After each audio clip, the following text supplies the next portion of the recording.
प्रभु उद्घोषित महामंत्र हरे राम राम राम हरे हरे, हरे कृष्णा कृष्ण कृष्ण हरे।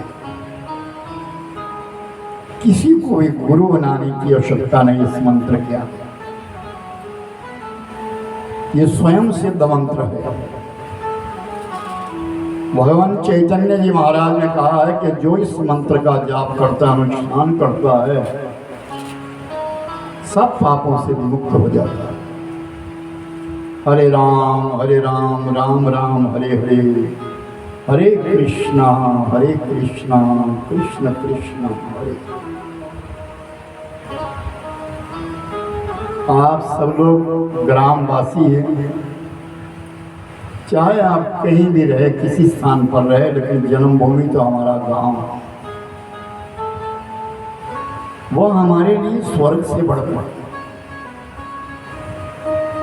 और उस जन्मभूमि में किया हुआ जितना भी पुण्य कर्म है वो सब देवताओं को समर्पित करते हुए अपने पितरों के लिए श्रद्धांजलि दी जाती है। आज अपने माता पिता को श्रद्धांजलि देने के लिए परिवार बैठा, और आप सबको संग लेकर के, सबको साथ लेकर के। वैदिक सूत्र कहता है कि सहना भवतु सहनौ भुनक्तु सह वीर्यं करवावहै तेजस्विना वधतमस्तु मा विद्विषावहै। हम इकट्ठे रहें, इकट्ठे बैठ करके कोई विद्यार्जन कर, एक व्यक्ति तप करता है, उसका पुण्य एक व्यक्ति। लेकिन जब कोई सामूहिक रूप से कोई सत्संग किया जाता है, कोई भजन किया जाता है, कोई मंत्र जाप किया जाता है, उसका अलग पुण्य है। यहाँ कथा में जो भी आप सब लोग आए हैं, अपने अपने पुण्य को लेकर के आए हैं, और सामूहिक रूप से जो संकीर्तन किया जाता है, हरे राम राम राम हरे हरे, हरे कृष्णा कृष्ण कृष्ण हरे, संगे शक्ति कही हुई।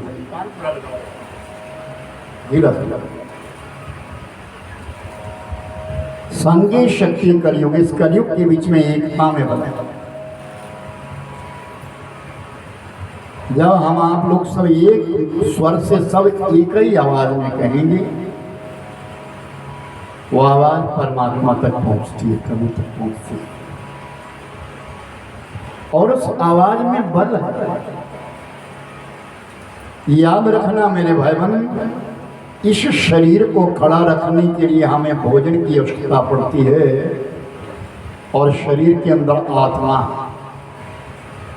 उस आत्मा का भी कोई भोजन है। जिस प्रकार इस शरीर का भोजन है, वैसे आत्मा का भोजन है।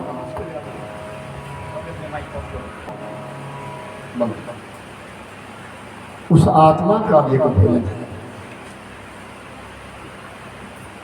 शरीर का भोजन है, हम जो भी कुछ खाते हैं, अन्न खाते हैं या दूध पीते हैं या फल खाते हैं, वो शरीर को खड़ा रखने के लिए उसका भोजन है।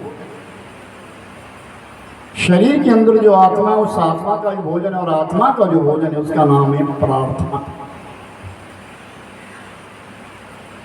यानी तुम्हारी साधना, जो भी तुम्हें पता है, जो तुम्हारे गुरु महाराज ने तुम्हें बताया है, या जो तुम जानते हो, कुछ भी जो तुम भी करते हो वो सब सही है। कभी इस बात पर तर्क मत करना कि ऐसे नहीं ऐसे करो, ऐसे नहीं ऐसे करो। जो आप किस भी करो, लेकिन करो उस परमात्मा का भजन जरूर करो। इस शरीर में जो बसने वाली आत्मा है, वो आत्मा तभी बलवान होगी जब इंसान प्रार्थना करेगा, मंत्र जाप करेगा, या पूजा करेगा, या भगवान का दर्शन करेगा, तभी जाकर के वो आत्मा जो बलवान होती है। और बलवान आत्मा ही सत्कर्म करने के लिए प्रेरित होती आगे चलती। जिस आत्मा में बल नहीं है वो आत्मा सत्कर्म की ओर नहीं जा सकता। पैसा बहुतों के पास हो जाता है, खूब पैसा हो जाता है, लेकिन लगाना बड़ा कठिन होता है भाई। अपनी गरीबी को तो याद करें, आज ईश्वर ने कितनी कृपा करी हम पर। हमारे हाथ एक सामूहिक पूजा के लिए उठे हैं, हमारे हाथ एक सामूहिक पूजा करने के लिए उठ रहे हैं। ये बहुत बड़ी कृपा है। कभी सुबह को सुबह नहीं, शाम को सामने रुपया पैसा ढूंढ करके करना पड़ता, पर किस किस प्रकार इंसान कमाता है। और जब कभी कोई सत्कर्म करने के लिए, पुण्य कर्म करने के लिए बारी आती है तो समझ लेना कि हमारे ऊपर कोई सदगुरु की कृपा है। समझ लेना हमारे ऊपर कोई ईश्वर की कृपा, उस परमात्मा की कोई कृपा हुई है। बिना भगवान की कृपा के कोई भी सत्कर्म पूरे नहीं होते। यत्रैव गंगा यत्रैव यमुना गोदावरी सरस्वती चैव सर्वाणि तीर्थानि वसन्ति तत्र यत्रैव हरिकथा प्रसंगः।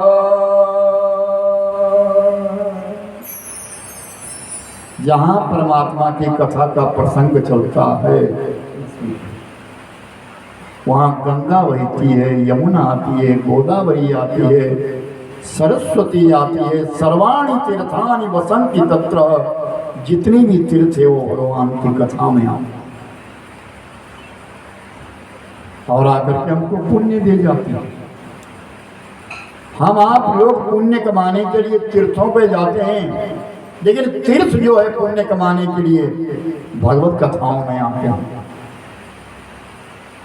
एक संत, एक साधु थे,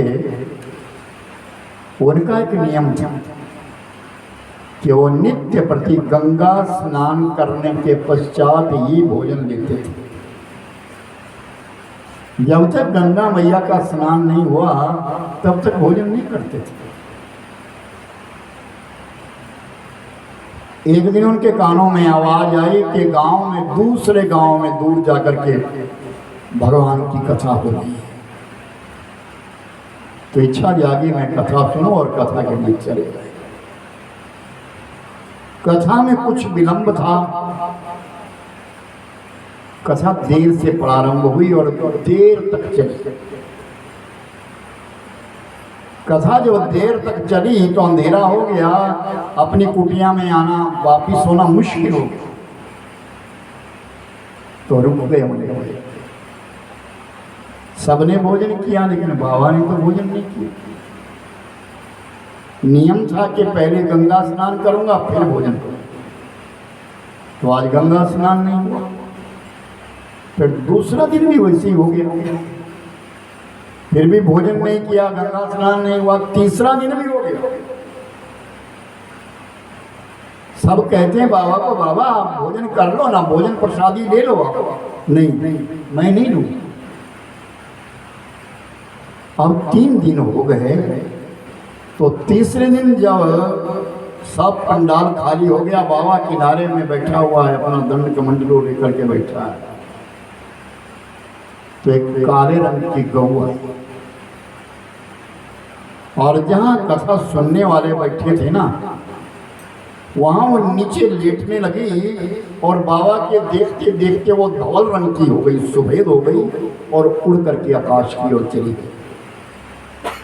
बाबा बड़ा विस्मित हुआ। थोड़ी देर के पश्चात एक और गौ माता आई और वो गौ माता भी उसी प्रकार काले रंग की थी और वो फिर वहाँ पे धूल में लिपटने लगी और फिर सफेद होकर के उड़ करके चली गई। अब वो साधु बड़ा विस्मित है कि ये क्या हो रहा है। थोड़ी देर के पश्चात एक बैल आया, बड़ा हट्टा कट्टा बैल आया, और उस बैल ने भी आकर के वही काम किया। और जब वो सफेद रंग का हो गया तब बाबा से कहता, बाबा क्या बात है, क्यों बैठे हो? आपने अभी तक भोजन प्रसादी नहीं ली, सबने भोजन कर लिया।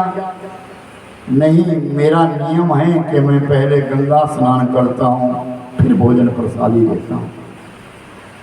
बाबा आपने कथा में सुना नहीं कि यत्रैव गंगा यत्रैव यमुना गोदावरी सरस्वतीश्चैव सर्वाणि तीर्थानि वसन्ति तत्र यत्रैव हरि कथा प्रसंग, कि जहाँ हरि की कथा का प्रसंग चलता है वहाँ गंगा आती है, यमुना आती है, सरस्वती आती है, सर्वाणि तीर्थानि, सारे तीर्थ आते हैं।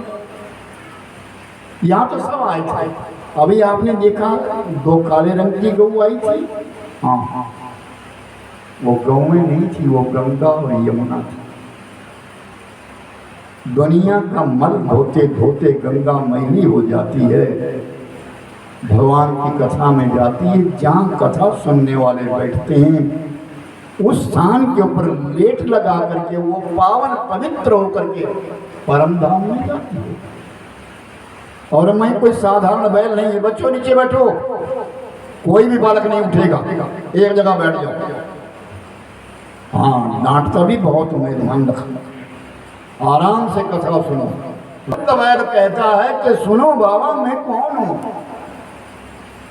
मैं पुष्कर तीर्थ हूँ, मैं पुष्कर हूँ, तीर्थों का राजा हूँ। मुझ में भी धब्बा लगता है जब कोई पापी आता और मुझ में स्नान कर लेता है, तो मैं भी तो मैदा होता हूँ। लेकिन जहाँ भगवान की कथा होती है वहाँ मैं भी जाता हूँ।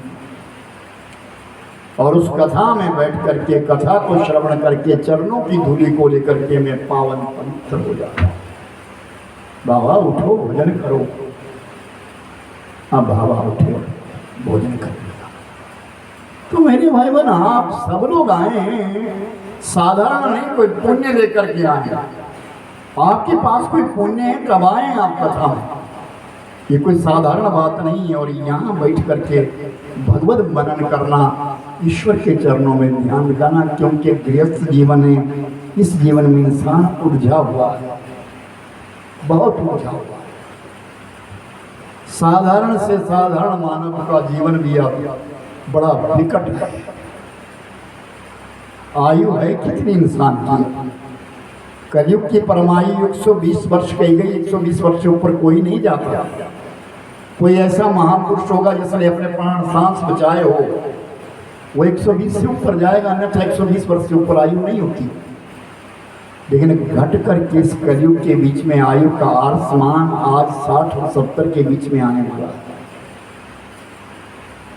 तो इस थोड़ी सी अवधि के बीच में हम कितना सुख भोग लेंगे, कितना एक सुख प्राप्त कर लें। क्यों ना हम पर भगवान की इतनी कृपा बन जाए कि 10-20 साल से हम इतना अपने आप को सुनिश्चित कर दें, भगवान का भजन करने के लिए हम अपने को एकाग्र कर दें और मन में ये ठान लें कि भाई ज़्यादा तो नहीं, जैसे भी हम गृहस्थ लोग हैं, पर अधिक ना हो तो आधा पौना घंटा हम उस भगवान का सुमिरन करें। अपने गृहस्थ जीवन से इतना समय तो निकाल लीजिए कि तुम्हारे गुरु महाराज ने जो तुम्हारे लिए मंत्र दिया उसका तुम जप करो, उसमें हमारा कल्याण हो। पावन गंगा मैया के तट बैठे हुए राजा परीक्षित आज इस कथा को सुन रहे हैं और किसी सदगुरु के सामने मस्तक झुका लेना, ये नसीब की बात है, नसीब की बात है। हमारा सौभाग्य हो हम सज्जनों के बीच में बैठे, कहीं जहां सज्जन बैठे, जहां भागवत चर्चा बैठी है, चलिए वहां। जुआ खेलने वालों के बीच में चले जाओगे तो सीख लो, शराबियों के बीच में बैठ जाओगे तो कहीं ना कहीं तो मुस्क आ ही जाएगी। बदनाम व्यक्ति के साथ रहेंगे तो लोग कहीं ना कहीं कीचड़ उछालेंगे, लेकिन अगर किसी महापुरुष के सामने जाते रहोगे ना तो लोग कहेंगे सज्जन है भाई, सज्जनों के साथ रह रहे, हमारी आदत अच्छी हो। इस धरा धरती के ऊपर सबसे पहले भगवान ने अवतार ले लिया मनु महाराज। भगवान विष्णु ने अवतार लिया मनु। पत्नी का नाम है मनु महाराज की पत्नी का नाम शत्रुपा। लक्ष्मी ने अवतार। कहीं भाई पानी ओवरफ्लो हो रहा है, इस धरा धरती पे धरती का राज्य होने लगा। उनके यहाँ दो पुत्र जन्मे, उत्तानपाद और प्रियव्रत। उत्तानपाद और प्रियव्रत। तो प्रियव्रत तो शासन नहीं किए, लेकिन उत्तानपाद राजा बने। राजा उत्तानपाद का विवाह हुआ, पत्नी का नाम हुआ सुनीति, जिसकी नीति अच्छी थी। ओ देखो इधर कदम की पत्नी का नाम है उत्तानपाद की पत्नी का नाम है सुनीति, जिसकी नीति अच्छी हो, जो अपने परिवार को नीतिवान बना सके, ऐसी उस पत्नी का नाम है सुनीति। उस सुनीति के एक पुत्र जन्मा, उसका नाम ध्रुव रखा। और राजा का मन नहीं भरा, उसने दूसरा विवाह कर लिया। पत्नी का नाम हुआ सुरुचि, और उस सुरुचि ने राजा के मन को जीत लिया। और राजा के मन को जीत करके वो राजा को अपने वश में कर लिया। कुछ दिनों के पश्चात उस सुरुचि के भी एक पुत्र जन्मा, जिसका नाम उत्तम रखा। दोनों बच्चों का परिपालन हो रहा है। सुनीति अपने बालक को नीतिवान बना रही है, अच्छा बना रही है। सुरुचि तो भोग विलास में मस्त। और कुछ काल के पश्चात जब वो बालक 5-5 वर्ष के हो गए, तो सुरुचि ने राजा उत्तानपाद से कहा कि अगर मुझसे प्रेम करते हो ना, तो सुनीति को घर से निकाल करके दूसरे महलों में, ये हमारे साथ नहीं रहेगी। अब राजा तो उसके वश में हो गया था, सुनीति को निकाल दिया। सुनीति दूसरे महलों में अकेली रहने लगी अपने पुत्र ध्रुव के साथ। लेकिन उसने अपने बालक को नीतिवान बनाना चाहा कि मैं अपने बालक के लिए अच्छा बनाऊं। एक दिन राजा बैठा था सिंहासन के ऊपर, राजा के साथ बैठी है सुरुचि, और उनकी गोदी में खेल रहा है उत्तम। इतने में ध्रुव कहीं से खेलता खेलता आया और अपने पिता की गोदी में चढ़ने लगा। अभी चढ़ ही रहा था कि सुरुचि ने पकड़ा, नीचे उतारा। नीचे उतर, तो इस सिंहासन पर नहीं बैठ सका, ये मेरे पुत्र का सिंहासन है, उस रुचि के लिए। और अगर तुझे बैठना है तो जा वन में तप कर, तपस्या कर, साधना कर, और तेरे को साधना करते करते कहीं भगवान मिल जाए तो भगवान से मांगना, तू मेरे गर्भ से, मेरे पेट से पैदा होगा। जब तू मेरे पेट से पैदा होगा तब तुझे राज्य मिलेगा, अन्यथा निकल। और वो ध्रुव, उसको समझ नहीं आया, रोता रोता चला गया। और जब अपनी माँ जब सुनीति के पास पहुंचा, थोड़ी समझ रहा बेटा, थोड़ी सी बस थोड़ा सा, अपनी माँ के पास जब गया, सुनीति के पास जाकर के अपनी सारी बात बताई, तो सुनीति ने क्या किया, वो कहती है तेरी जो भी माता है ना, उसने तेरे लिए जो कहा वो सत्य कहा। तप कर, तप करने से राज्य मिलता है, तप करने से रूप मिलता है, तप करने से आयु बढ़ती है, तप करने से धन बढ़ता है। जा तपस्या कर। मां तप क्या है, तू जा ना, घर से निकल, वन में जा, भगवान से मिल, तपस्या कर, साधना कर, मैं क्या जानूं, तुझे मिल जाएगा, जा। राज के वस्त्र उतार दी अपने बाले बाले, गणवेश धारण कर दिया, मृग चर्म दे दिया, और वो ध्रुव को कहा कि जा पहले अपनी भी माता के चरणों में प्रणाम कर, पिता के चरणों में प्रणाम कर, उनसे आशीर्वाद ले और वन की राह ले ले। और ध्रुव गया, जब सुरुचि के चरणों में प्रणाम किया तो बड़ी प्रसन्न हुई, मेरे बेटे के रास्ते का कांटा निकल गया, जा, जा, जा। पिता के चरणों में प्रणाम किया हो तो आ सकते हो, कुछ कह नहीं सकते। और जब वन की राह चला, वन की और जब निकलने लगा, तब सुरुचि मन में बात करती है, मेरा बालक तो अबोध है, छोटा है, अज्ञानी, इसको मालूम नहीं है, ये कहाँ जाएगा, कैसे जाएगा, इसको भगवान कैसे मिलेंगे, कहीं हिंसक पशु ना खा जाए मेरे बालक के लिए, ये छोटा बहुत है। लेकिन फिर मन में तसल्ली हुई, नहीं, जो भगवान की राह पे चलते हैं ना, उन्हें कोई कष्ट नहीं होता, और जो कष्ट आता है उसको सहन करने की क्षमता होती है। ध्रुव चला गया, थोड़ी दूर गया था कि आगे से देवर्षि नारद जी आए, साधु। तो माँ ने तो ध्रुव को परिपक्व बनाया था, तो माँ कहती, माँ ने जो कहा था, कोई तुझे साधु संत जीवन में मिले तो चरणों में प्रणाम कर। अब ध्रुव जो है दंडवत प्रणाम करता है, वो क्या जाने नारद कहूँ। माँ ने कहा है कि साधु कोई मिले तो साधु रूप में नारद जी आए हैं, चरणों में प्रणाम कर दिया, और जैसे ही चरणों में प्रणाम किया, नारद जी ने उठाया, बालक के लिए कौन हो?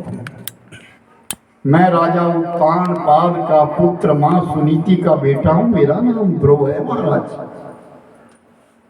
कहाँ जा रहे हो? तप करने के लिए। तो नारद जी हंसने लगे, अरे तू जा, तू राजकुमार है, तेरे खाने पहनने के दिन है, खेलने के दिन है, जा वापिस चला जा। नहीं बाबा, मेरी माँ ने तो ये कहा है कि अगर कोई संत का दर्शन हो जाए, सच्चे संत का अगर दर्शन हो जाए तो नसीब जागता है, मेरा तो नसीब जाग गया। अब आप बताइए भगवान कौन है, कहाँ है, ईश्वर कैसे है, मैं उनको जानना चाहता हूँ, वो कौन है परमात्मा। तो नारद जी ने कई बार कहा, परिपक्व किया कि बालक समझ जाए, कि बाल वापिस हो जाए, कुछ हो जाए, लेकिन नहीं। तो नारद जी ने जब देखा कि तो परिपक्व है, अब ये वापिस होने वाला नहीं है, किसी अच्छे शिक्षक का शिष्य है। अच्छी शिक्षक कौन है? मां सुनीति। शास्त्र कहते हैं कि एक पढ़ी लिखी मां 100 अध्यापकों से अच्छा अपनी संतान को पढ़ा सकती है, ज्ञान दे सकती है। हमारा जमाना था आज से 50 साल पहले, 60 साल पहले बेटियों को पढ़ाया नहीं जाता था, नहीं पढ़ाया जाता था, कुंडली नहीं बनाते थे।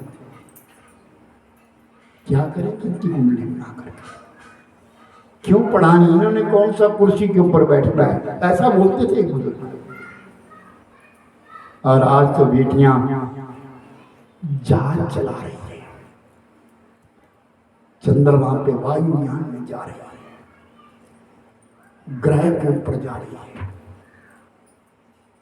लेकिन एक बात याद रखना मेरी माताओं बहनों, ध्यान से सुनिए, अपनी बच्चियों को शिक्षित के साथ साथ दीक्षित भी करिए,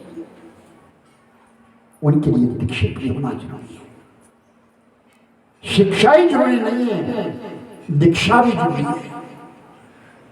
और सबसे बड़ी शिक्षा तो तुम्हारे हाथ में है, जिसका नाम है नैतिक शिक्षा। अपनी बेटियों को, अपने बेटों को नैतिक शिक्षा जरूर दो, इसकी जरूरत है आज। तुम पैंटे तो खरीद करके ले आते हो, पहना देते हो, लेकिन कभी ये भी जरूरत देखो कि इस बेटी ने आगे कहाँ जाना है, कौन से परिवार में जाना है। बेटा तो एक कुल को तारता है, बेटियां 2 कुलों को तारती है। शिक्षा दो, खूब दो, लेकिन नैतिक शिक्षा नहीं। अपने बच्चों के अंदर नैतिक शिक्षा होनी चाहिए। वो अनपढ़ बुजुर्ग अच्छे थे, बाहर की बिजली बंद कर, नलका ज्यादा मत खोल, जूठा मत छोड़। ये कौन शिक्षा देते थे? अनपढ़ लोग। कितनी अच्छी शिक्षा थी। आज भंडारों में लिफाफे भर भर के ले जाते हो, खाया जो खाया बाकी सब गटर में डाला। कितनी दुष्टता की बात है। तुम्हारे यहां तो मुझे पता नहीं है कि यहां क्या स्थिति है, लेकिन मैं बाहर देखता हूं बिलासपुर के इलाके में, हमारे इलाके में लिफाफे भर भर के ले जा रहे हैं। कई जगह टिफिन लाए, बड़े बड़े टिफिन ला दिए। 50 आदमी कथा में बैठा है या 100 आदमी कथा में बैठा है, 500 आदमी का खाना बन रहा है। क्या कर रहे हैं? ये कौन से यज्ञ लगे हैं? बर्बादी हो रही है अन्न की। अगले जन्म में भी कुछ खाना है या भूखों मरे? अन्न की बर्बादी मत कर। जब तुम यहां खा के चले गए तो घर को किसको लेके जाएगा? हमारे यहां बांटा करते थे, जब बच जाए आओ भाई गांव वालों सब ले। या कोई बुजुर्ग आदमी जो आ नहीं सकता उसको तुम भंडारा दिया। लेकिन अब तक रिवाज बन गया। अरे हैरान होता हूं मैं, मेरे जी 7 कुंटल चावल लगे, मेरे 10 कुंटल चावल लगे। मैं कथा तो मैं कह रहा था, मुझे मालूम नहीं है कितने लोग खाए। 20 किलो से ज्यादा चावल नहीं लग रहे। तुम कुंटल की बात कर रहे हो? बोलो जी लगता है। ये अन्न का दुरुपयोग है। मैं इस व्यासपीठ से सत्य कह रहा हूं, ध्यान देकर के सुनिए। ये बिल्कुल सत्य बात है। अन्न का निरादर मत करिए, अन्न का दुरुपयोग मत करिए। आज तुम सेठ हो, तुम्हारे सब कुछ है, ऐसा ना हो कहीं थनाग में भी सब कुछ था, उधर मंडी में सब कुछ था। फेसबुक पे देखा अपने, एक महिला खड़ी है, मई बची और कुछ भी, मेरे पांव में चप्पल भी नहीं, कुछ नहीं। उस प्रकृति का क्या पता है? कब कैसी विपत्ति आ जाए कोई पता नहीं है। इसलिए मेरे भाई बहन, अगर तुम्हारे पास धन है ना, सदुपयोग करो, दुरुपयोग मत करो। धन को संभालना सीखो, धन को रखना सीखो। ऐसे भंडारे उचित नहीं है। भंडारा उतना लगाओ कि भाई आप भोजन करिए, सब लोग प्रेम से प्रसादी कीजिए। अब ये लुटाने के लिए तो नहीं बना है। पर मैंने बहुत जगह देखा, मैं बहुत बोलता हूं लेकिन फिर भी नहीं लोग मानते। तो हमारी सुनता किसे सुनाऊं मैं? सुनता मेरी कौन है, किसे सुनाऊं? पर फिर भी मुझे तो आज्ञा है कि तुझे बोलना है। क्यों बोलना है? कि मैं व्यासपीठ पर बैठा। ये व्यासपीठ समाज को बनाती है, बिगाड़ती नहीं। हम कथाएं इसलिए सुनते हैं कि कोई सच्चाई तो सामने आए, कोई सच्चाई तो सामने आए। पहले तो ऐसा कहते थे कि बर्तन लेके आना भाई, तुम अपने घर से बर्तन लेके आना। अब तो लिफाफा जेब में, और वो पता है उस लिफाफे में कितनी बीमारी है, उस पॉलीथिन में, पॉलीपैक में कितनी बीमारी है समझते हैं आप? किसी वैज्ञानिक से, किसी डॉक्टर से, किसी चिकित्सक से पूछना कितनी बीमारी उसमें गर्म गर्म सब्जियां डाली जा रही है और उसको तुम और तुम्हारे बच्चे खाएंगे या पशु खाएंगे। अन्न तो इंसान के लिए बना, पशु के लिए तो घास चारा बना है। खैर चलो ये बात भी लगे। पूरी सच्चिदानंद भगवान। तो बताओ मैं कथा कहाँ पहुंचा था करते करते, जो देखो तुम।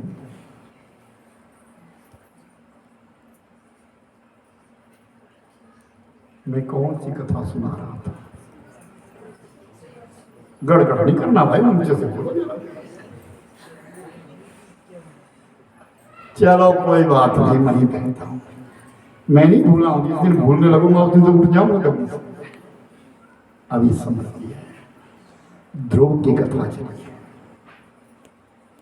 और नारद जी कह रहे कि तू वापिस चला जाए, कि ध्रुव कहते नहीं, मेरी माँ ने तो ये मेरे लिए शिक्षा दी है, कोई साधु संत मिले तो समझ लेना कि हमारा नसीब जाग गया है। अब आप बताइए भगवान कौन है और कहाँ मिलेंगे? सशंख चक्रं सकरीट कुंडलं सपीत वस्त्रं सरसीरुवेक्षणं साहार वक्षा सदकौस्तुमाश्रियं नमामि विष्णु शिरसा चतुर्भुजं। नारद ने देख लिया बालक परिपक्व है, तो सुन ध्रुव, भगवान के 4 हाथ हैं, पीत वस्त्र धारण करते हैं, पीले वस्त्र। एक हाथ में शंख है, एक में चक्र है, एक में गदा है, एक में कमल का फूल है, गले में तुलसी की माला है। वो भगवान विष्णु है। सशंख चक्रं सकरीट कुंडलम सपीत वस्त्रं सरसीरुवेक्षणं साहार वक्षस्थलकौस्तुमाश्रियं नमामि शीर्षां चतुर्भुजं विष्णु। मैं उनके लिए प्रणाम करता हूँ। वो भगवान है। जा, तू मेरा शिष्य रहा, मैं तेरे लिए मंत्र देता हूँ। 12 अक्षर का मंत्र है, जपना उसे। ओम नमो भगवते वासुदेवाय। इतना मंत्र जपना और मैं तुझे आशीर्वाद देता हूँ। माशै षड्विर्च 6 महीने में तुम्हें भगवान मिल जाएंगे। पुण्यम मधुबनम यत्रम सानित्यदा हरे। आगे चले जाओ, आगे मधुबन है, वहां हरि रोज रहते हैं। 6 महीने में तुम्हें मिलेंगे। प्राणायाम करना और इस भजन को करना। ध्रुव ने गुरु महाराज की परिक्रमा करी, चरणों में प्रणाम किया और प्रणाम करने के पश्चात वन की राह ले ली। नारद आया राजा उत्तानपाद के पास और धिक्कारा, राजन मैं तुम्हें धिक्कारता हूं। पत्नी के मन में आसक्त होकर के तूने अपने छोटे से बालक को वन में जाने दिया, पर तेरा बालक भगवान का भजन करके लौट रहा है। 6 महीने में ईश्वर का दर्शन करके आएगा, उसके आने की तैयारी कर। उत्तानपाद को समझ आ गई मैं गलत हो गया, अपने ध्रुव की तैयारी करने लगा। मेरा ध्रुव आएगा, राज्य तो उसका है, बड़ा हुआ है, संपदा उसकी है। ध्रुव चला गया और जाकर के जमुना मैया में स्नान किया, कंद मूल फल इकट्ठे किए, खाए और जपने लगा। ओम नमो भगवते वासुदेवाय। ओम नमो भगवते, ओम नमो भगवते वासुदेवाय। ओम नमो भगवते भगवते वासुदेवाय। ओम नमो भगवते वासुदेवाय। ओम नमो भगवते वासुदेवाय। ओम नमो भगवते वासुदेवाय। ओम नमो भगवते वासुदेवाय। ओम नमो भगवते वासुदेवाय। ओम नमो भगवते वासुदेवाय। ओम नमो भगवते वासुदेवाय। ओम नमो भगवते वासुदेवाय। ओम नमो भगवते वासुदेवाय। 3 महीने तक कंदमूल फल खाते रहे और 3 महीने तक फल गाते गाते यही जब करता रहा। 4था महीना आया, कंदमूल फल खाने छोड़ दिए, पत्ते खाने लगा, हरे पत्ते खाने लगा, फल फूल फल खाने लगा, छोड़ दिया, फूल खा करके गुजारा करने लगा, यमुना का पानी पी रहा। ओम नमो वासुदेवाय। ओम नमो भगवते वासुदेवाय। ओम नमो भगवते वासुदेवाय। ओम नमो भगवते वासुदेवाय। ओम नमो भगवते वासुदेवाय। ओम नमो भगवते वासुदेवाय। ओम नमो भगवते वासुदेवाय। ओम नमो भगवते वासुदेवाय। ओम नमो भगवते वासुदेवाय। ओम नमो भगवते वासुदेवाय। वासुदेवाय वासुदेवाय। वासुदेवाय वासुदेवाय। 5वां महीना आया, फल छोड़ दिए, फूल छोड़ दिए, पत्ते छोड़ दिए, केवल वायु पान करने लगा। ओम नमो भगवते ओम नमो भगवते वासुदेवाय। नमो भगवते वासुदेवाय। ओम नमो भगवते वासुदेवाय। ओ वासुदेवाय वासुदेवाय। वासुदेवाय वासुदेवाय। ओम नमो भगवते वासुदेवाय। ओम नमो भगवते वासुदेवाय। वाह